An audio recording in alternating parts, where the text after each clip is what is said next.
शरद पूर्णिमा 2024 में 17 अक्टूबर को मनाई जाएगी। इसे कोजागरी पूर्णिमा या रास पूर्णिमा के नाम से भी जाना जाता है।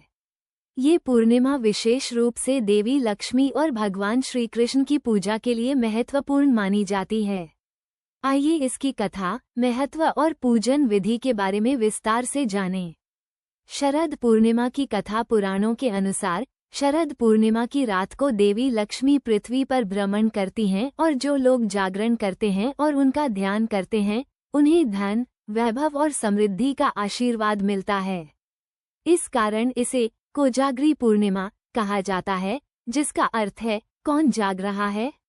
एक अन्य कथा के अनुसार भगवान श्री कृष्ण ने इस दिन वृंदावन में गोपियों के साथ महारास लीला की थी। इसे रास पूर्णिमा भी कहा जाता है। इस दिन भगवान श्री कृष्ण लोग जागकर रात भर कीर्तन और भजन करते हैं। कृष्ण भक्ति में रासलीला के कारण इस दिन को कृष्ण भक्ति के लिए भी महत्वपूर्ण माना जाता है। पूजन विधि: स्नान और शुद्धि। प्रातःकाल स्नान कर स्वच्छ वस्त्र धारण करें और घर के पूजा स्थान को शुद्ध जल से पवित्र करें। मूर्ति या चित्र स्थापना: देवी लक्ष्मी और भगवान श्री कृष्ण की मूर्ति या चित्र स्थापित करें। धूप दीप जलाएं। देवी लक्ष्मी और भगवान श्री कृष्ण को धूप, दीप, नैवेद्य, मिठाई और फल अर्पित करें।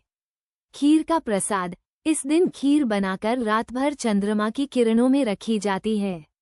यह माना जाता है कि चंद्रमा की किरणों से खीर में औषधीय गुण समाहित हो जाते हैं। इसे प्रसाद के रूप में ग्रहण करें।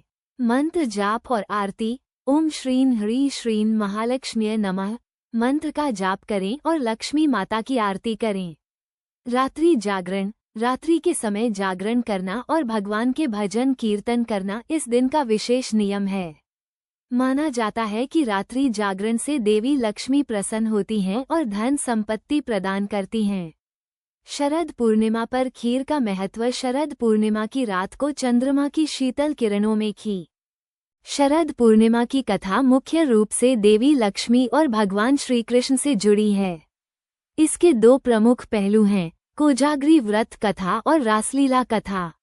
दोनों ही धार्मिक और आध्यात्मिक दृष्टि से महत्वपूर्ण मानी जाती हैं। आइए इन कथाओं को विस्तार से जानें। 1. कोजागरी व्रत कथा। कोजागरी शब्द का अर्थ है कौन जाग रहा है। इस कथा के अनुसार शरद पूर्णिमा की रात देवी लक्ष्मी आकाश में विचरण करती हैं और ये देखती हैं कि कौन जाग रहा है और उनकी पूजा अर्चना कर रहा है। माना जाता है कि जो लोग इस रात जागकर देवी लक्ष्मी का पूजन करते हैं उन्हें माता लक्ष्मी धन, वैभव और समृद्धि का आशीर्वाद देती हैं।